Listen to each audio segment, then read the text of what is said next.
Monsieur Coderre, bonsoir. Bonsoir. J'aimerais commencer par vous souhaiter une bonne et heureuse Saint-Valentin. Merci beaucoup. Merci. Qu'est-ce que vous pensez de ça, de 4 manifestations ce soir à Montréal, le soir de la Saint-Valentin?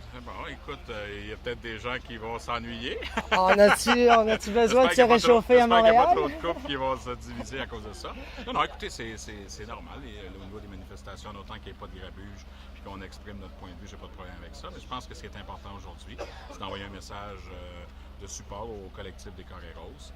Moi, je pense que si des gens vivent des situations, on doit, moi, mon rôle comme maire et puis les conseillers, parce que j'étais aussi avec le chef de l'opposition, Richard Bergeron, Valérie Plante, qui est aussi conseillère d'arrondissement, et Réal Ménard, qui est membre de mon comité exécutif et qui est maire de l'arrondissement de Hochelaga-Maisonneuve-Mercier, c'est d'envoyer un message d'appui, de leur dire que oui, sur le plan de l'administration, j'ai un rôle à jouer, j'ai des choses à faire, que ce soit au niveau du mobilier urbain, plus d'éclairage. Il y a une réalité aussi au niveau de la sécurité.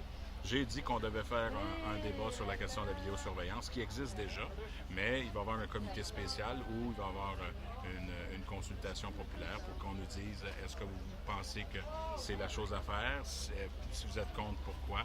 Mais je comprends que le collectif et plusieurs groupes disent que peut-être que c'est une solution. Ça existe déjà. Est-ce qu'on doit en déplacer? Est-ce qu'on doit en ajouter? Très certainement, tout ça dans un contexte de respecter la vie privée des gens quand même et des renseignements personnels.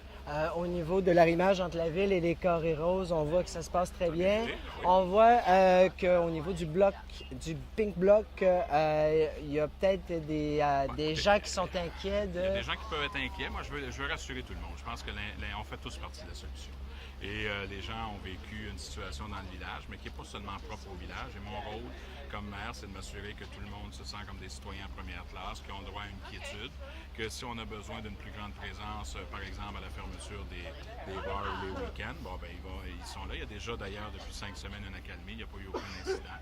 Mais c'est un travail de tout instant. Donc pour moi, c'est un peu l'équilibre entre l'ouverture et la vigilance. Puis depuis un an qu'on parle de montée de criminalité dans le village, est-ce que...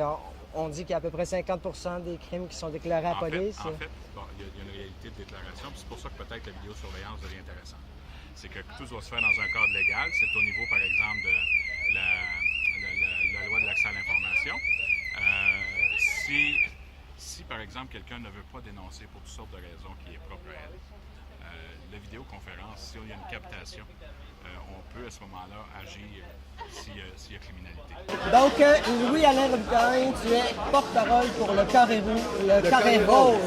Oui. Qu'est-ce que c'est ça, le Carré Rose? Le Carré Rose, c'est un groupe de citoyens qui s'est formé le 14 décembre dernier. Donc, c'est notre deuxième... On a 2 mois aujourd'hui. Et on est là pour que la montée de violence, faire cesser la montée de violence qu'il y a eu dans le village depuis les 12 derniers mois. Est-ce que tu es capable de me remettre en contexte? 12 derniers mois, il y a eu beaucoup de... Beaucoup. C'est malheureusement un peu impossible de dénombrer le nombre d'attaques parce qu'on estime environ 50% le nombre de gens qui ne font pas de rapport de police. Alors, s'ils ne font pas de rapport de police, c'est un chiffre noir, on n'en sait rien.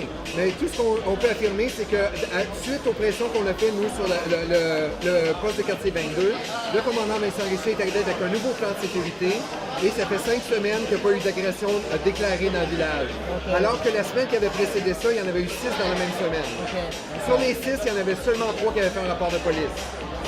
Au niveau de la brutalité policière, je pense qu'il y a aussi une contre-manifestation pour la brutalité policière qui, elle, est récurrente à chaque année. On les connaît, ils viennent tout le temps. Mais moi, ce que je pense qui est important aujourd'hui, c'était d'envoyer mon message d'appui. Et comme c'est tous les conseillers qui étaient là, qui représentent l'ensemble des partis d'une certaine façon, qu'on les supporte. Et puis moi, mon rôle, je suis en mode solution.